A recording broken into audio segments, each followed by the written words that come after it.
कहा है कौन कौन से लेने हैं हमने, फर्स्ट रो सेकंड कॉलम, ये हो गए फर्स्ट रो और ये हो गया सेकंड कॉलम, ठीक है। अब इन दोनों चीज़ों में कौन सा नंबर है जो सेम आ रहा है, वो नंबर है बी, क्योंकि बी फर्स्ट रो में भी आ रहा है और ये वाला बी सेकंड कॉलम में भी आ रहा है, तो इसका आंसर क्या है, B. Okay, now coming to the true and false.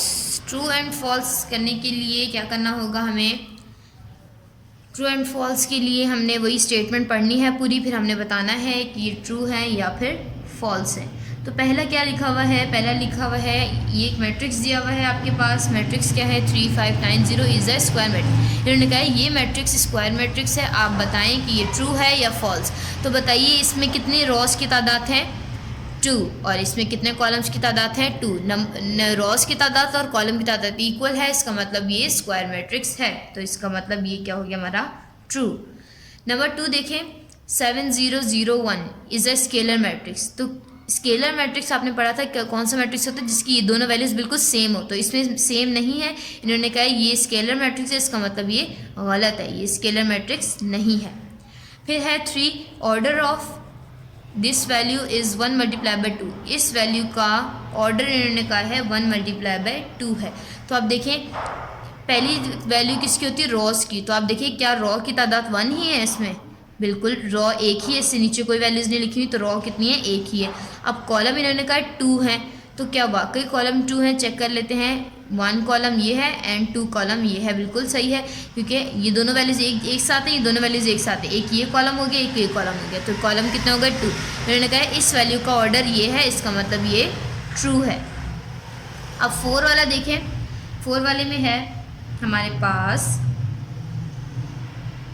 This value is rectangular matrix. Rectangular matrix हमने पढ़ा था एक ऐसा मैट्रिक्स होता है जिसकी दोनों वैल्यू मतलब जिसकी रॉस की तादाद और कॉलम की तादाद इक्वल ना हो, लेकिन इसमें तो रॉस भी 2 हैं और कॉलम्स भी 2 हैं, तो इसका मतलब ये इस रेक्टेंगुलर मैट्रिक्स ये वाला नहीं है। आपने याद है आपको 1 1 जिसके अंदर आता है उसे क्या कहते हैं, यूनिट मैट्रिक्स, तो ये रेक्टेंगुलर मैट्रिक्स तो नहीं है, इसलिए आ गया false.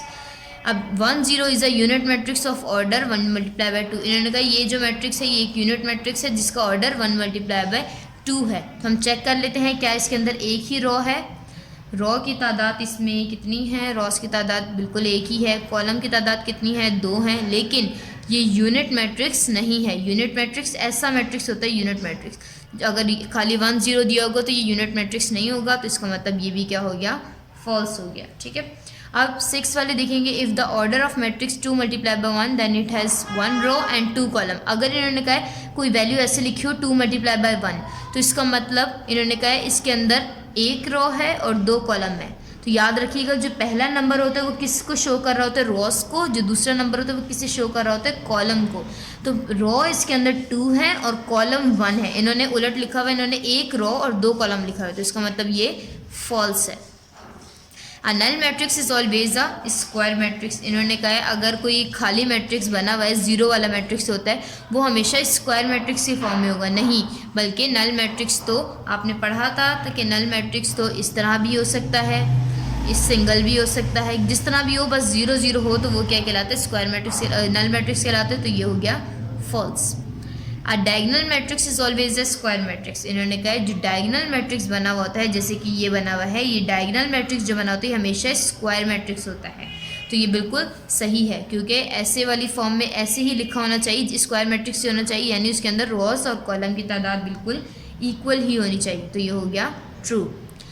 Scalar matrix can be a rectangular matrix. अगर जो स्केलर मैट्रिक्स है वो रेक्टेंगुलर मैट्रिक्स भी हो सकता है, यानी स्केलर मैट्रिक्स में ज़रूरी नहीं है कि रॉज और कॉलम की तादाद इक्वल हो, तो ये बात गलत है, क्योंकि रॉज और कॉलम की तादाद इक्वल होनी चाहिए स्केलर मैट्रिक्स में भी।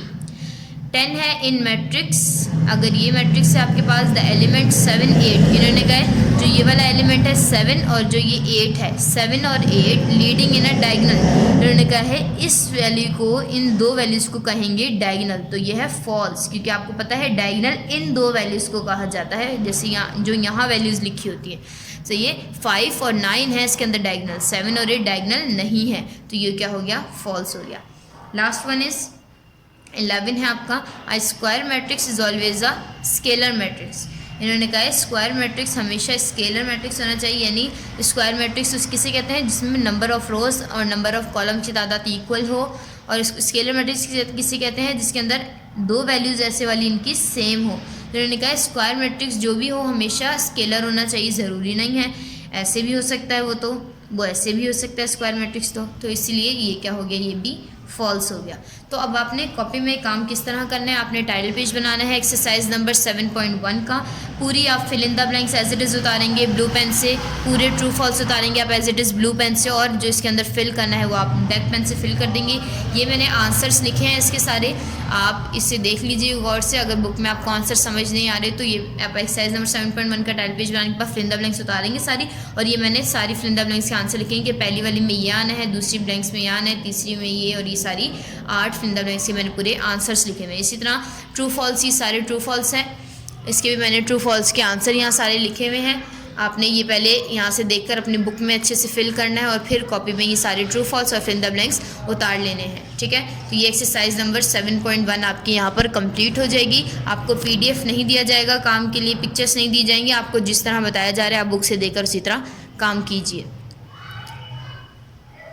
Thank you.